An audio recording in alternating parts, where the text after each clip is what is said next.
Kazi na haya ambapo wavuvi na wakazi wa Kikambala kaunti ya Kilifi wamelalamikia uchafuzi mkubwa wa bahari ya Hindi unaodaiwa kusababishwa na mafuta na kemikali zinazovuja kutoka kwa meli iliyokwama. Wanasema uchafuzi huo umeua viumbe wa baharini, kutatiza shughuli za uvuvi na utalii, huku wakitaka serikali kusitisha shughuli za uokoaji wa meli hiyo na kufanya tathmini huru ya athari za mazingira.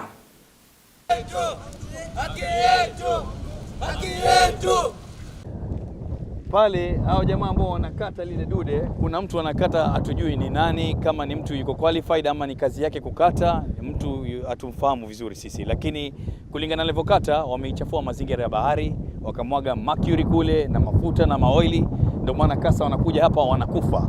Kwa KMA nikapata mtu anaitwa Halfan, kwanza nilipata mwanamke receptionist akanidirect kwa Halfan wa KMA. Tukazungumza naye nikamwelezea kuhusu hii situation, lakini apart from that sijaona kitu kingine ama na kitengo tuliripoti ni kwa KMA peke yake. Nikamwelezea kwamba kuna oil spillage, hata Safaricom wana call logs zangu zinaonyesha wazi kwamba nilipiga KMA ofisi zao, na nikaelezea kwamba hapa kuna pollution inaendelea, lakini tangu na hapo sijaona mikakati yote ambayo ilichukuliwa ama hatua yoyote ambayo walichukua KMA mpaka kupitia leo mpaka kwa sasa. Na upande wa uvuvi pia umetustopisha sahi, hatufanyi uvuvi sababu samaki wamepotea, na pia oili iliyomwagika ndani ya maji imefukuza samaki kwenda mbali sana na mercury iliyomwagika. Utalii pia huwezi fanyika sababu ya pollution iliyoko ya kasa waliokufa.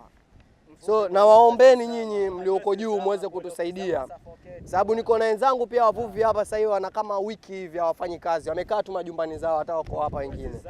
So tuwaombeni serikali isaidie, kama kile kitu kitakatwa, ile meli itakatwa, basi tuombeni muletee mafundi walioko na ujuzi.